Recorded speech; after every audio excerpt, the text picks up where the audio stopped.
Hello students, I am Parul.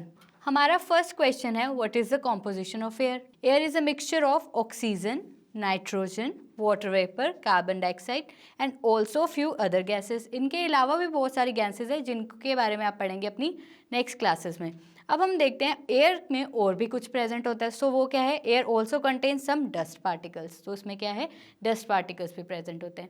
हमारा next question है कि एटमॉस्फेयर में ऐसी कौन सी गैस रिक्वायर्ड होती है ब्रीथ करने के लिए, वो है ऑक्सीजन। हमारा क्वेश्चन है how will you prove that air supports burning. तो आपको याद होगा हमने एक एक्टिविटी की थी जिसमें हमने ग्लास टम्बलर को किस पे प्लेस किया था, कैंडल के ऊपर प्लेस किया था। तो जिसके ऊपर हमने वो ग्लास टम्बलर प्लेस किया था वो कैंडल क्या है, जल्दी से बुझ गई थी क्योंकि उसे सप्लाई ऑफ ऑक्सीजन नहीं मिल रही थी। So the answer is take a small candle and light it, cover the burning candle using a glass tumbler. उसको ग्लास टम्बलर से आप क्या करेंगे, कवर कर देंगे।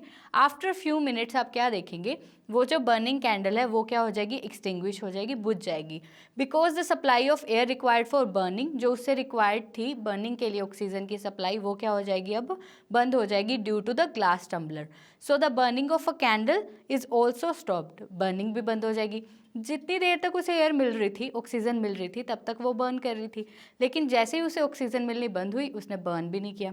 सो वो अब बर्न भी नहीं कर रही। तो यहाँ से क्या पता चल रहा है, this experiment proves that air क्या है, सपोर्ट करती है बर्निंग को। तो यहाँ से इस एक्सपेरिमेंट से आपको ये क्लियर हो गया। How will you sure that air dissolves in water, कि पानी में जो है ऑक्सीजन या एयर डिजोल्व होती है। तो कैसे चेक करेंगे, fill a beaker with water, हम एक बीकर को वाटर से फिल करेंगे, उसके बाद उसे हीट करेंगे। Now look at the inner surface of the vessel before the water starts boiling, boil होने से पहले उसके नीचे क्या आ जाएंगे, टाइनी बबल्स आ जाएंगे।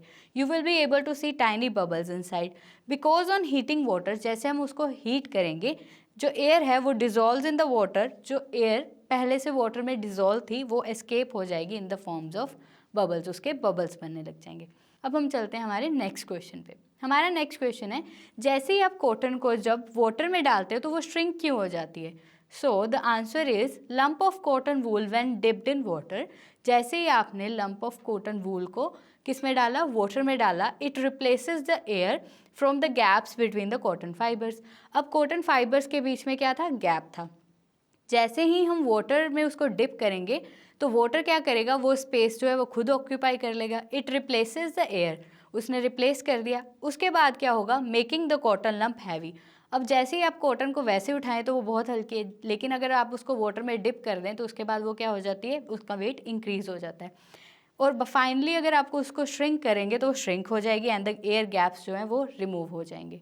The layer of air around the earth is known as, तो मैंने आपको बताया था कि हमारी अर्थ के अराउंड कुछ किलोमीटर्स तक क्या एक थिन लेयर ऑफ एयर है जिसे हम क्या बोलते हैं, एटमॉस्फेयर। वो क्या है, अर्थ का एटमॉस्फेयर है। नेक्स्ट जो है वो है the component of air used by green plants to make their food. तो हमने अभी पढ़ा था कि कैसे फोटोसिंथेसिस से क्या है, प्लांट्स अपना खाना बनाते हैं और उसमें कौन सी गैस यूज़ होती है, उसमें यूज़ होती है कार्बन डाइऑक्साइड। सो सबसे पहले रेस्पिरेशन ऑफ ऑल एनिमल्स।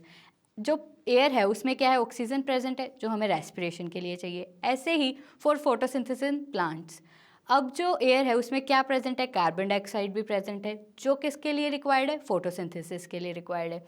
उसके बाद है burning of any substance require air, जैसे कि हमने एक्सपेरिमेंट करके देखा तो एयर में जो ऑक्सीजन है वो रिक्वायर्ड होती है बर्निंग के लिए, तो आ जाएगा burning of any substance.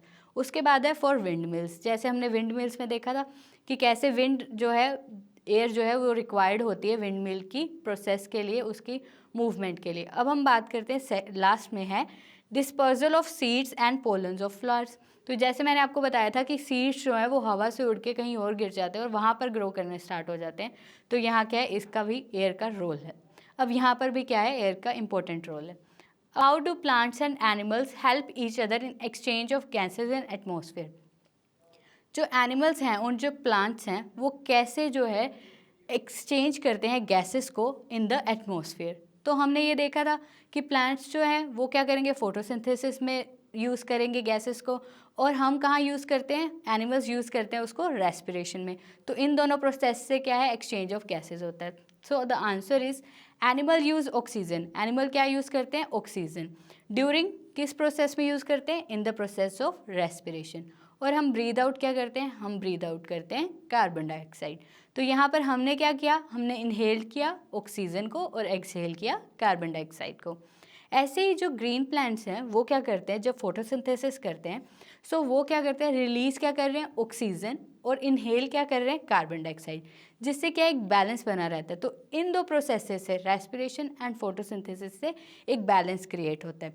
So we can say that animals and plants help each other in the exchange of gases in our atmosphere. इसी के साथ आज हमारा केमिस्ट्री का सेक्शन जो है वो कंप्लीट होता है। आई होप जितना मैंने आपको पढ़ाया आपको अच्छे से समझ आया होगा, लेकिन फिर भी अगर आपके कुछ क्वेश्चंस है तो आप कमेंट बॉक्स में पूछ सकते हैं।